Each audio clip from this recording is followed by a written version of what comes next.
Okay, so we're here at Gamio 9 and we found Martin. Martin, can you tell us a bit about the game we've got going on here next to us? Yeah, this is my game, Positron.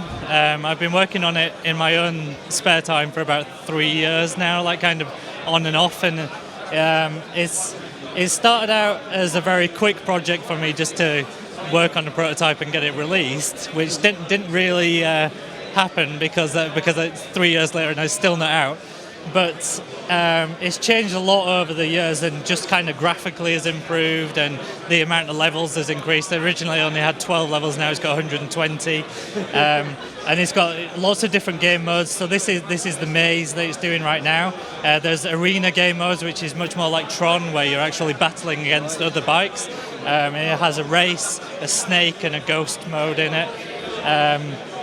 This is the Steam version, so I'm hoping to try and get out on Steam before Christmas. It's really close now. I just need to finish a few of the Steam bits, and there's a couple of crashes that some of my friends have reported.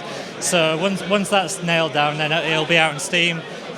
Because it's my own C++ engine, it runs on mobile as well, and I'm doing console versions. So I'm hoping to get it out on Xbox One, PS4, Vita and Wii U, like sometime next year, early next year.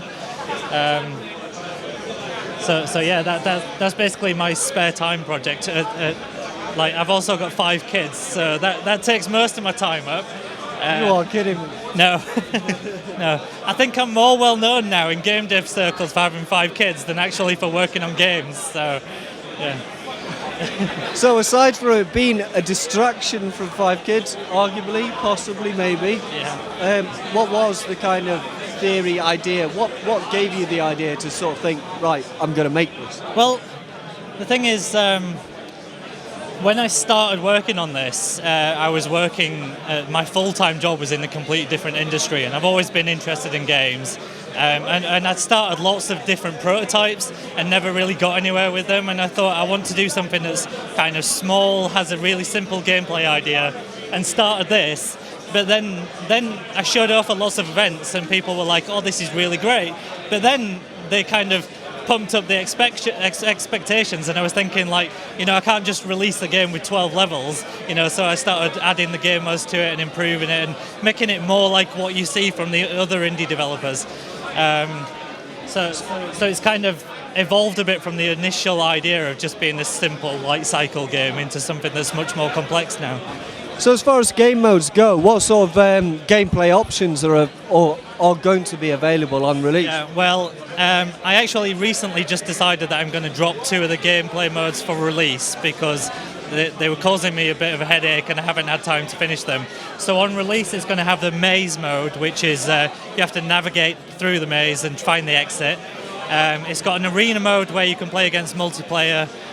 You can play against like AI controlled bikes, and that's up to 16 bikes in one arena.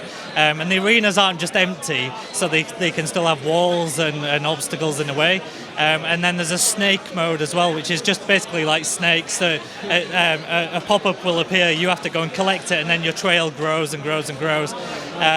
And then the other 2 modes that will be available after release are a ghost mode, which is like playing Pac-Man in it, so you're being chased by other bikes and you have to collect all the pickups in the maze, and a race mode where you have to complete circuits of a race against other opponents. And I've got split screen multiplayer working, so you can play split screen like 2 people on an iPad or 4 people on PC or whatever. But I haven't quite got the network multiplayer working right yet, so that'll come to the Steam version at some point in the future as well. Well, that sounds absolutely brilliant. I mean, as you can see from the camera panning across, the game looks fantastic. I haven't come across it, I'll be honest with you, I haven't come across it until we've rocked up today. Looks great to me. I want to go. Can I have a go? Well, hold on. Let me just go hands-free. Right, can you set me up with some basics? Yeah, you can either use either of the sticks, or you can use the left and right bumpers. It's generally easier using the bumpers because it's like a hard 90-degree turn. Okay, wicked. So you can just take over at any point. Got it right, okay. Oh, balls. there's lots of like subtle visual hints that I put into it as well. So, Do you want to let me in on those? well, yeah. The closer to the exit that you're actually getting in the actual kind of A-star algorithm, the brightness of the level will increase and the saturation of the colours. So now you can see it's getting more brighter and more vivid, and it kind of gives you an indication that you are on the right track. Although, takes some kind of non-beer reactionary skills. This is a very hard level. Whenever I look at people playing the easy levels on a slow bike, I think, oh, that's just too slow. You need to be on a fast bike. I'll tell you what, though, it grabs you straight away, though, doesn't it? Because you're just like, no, I can see how it can be done. Yeah. So I will do this. Right, I'm miles away there. But then you get a new colour as well. Yeah, it changes colour every time. And I'm a sucker for colours as well. That you could select the colour of your bike, and that would be the colour of your bike all the time, and the colour of the level would be a contrasting hue. Sure. But then I put it into one of the demos, like at an event, that it randomised it all the time, and it actually worked really well. So I just decided to keep that in the final game. No, it does. I mean, honestly, the impulse to just go one more time is ridiculous. Yeah. I've been at a few events before, and I went to like play Blackpool last year, and the number of people that like had a go and then like put the pad down and then came back half an hour later and had another go, and it's like they wouldn't give up until they'd finished that level.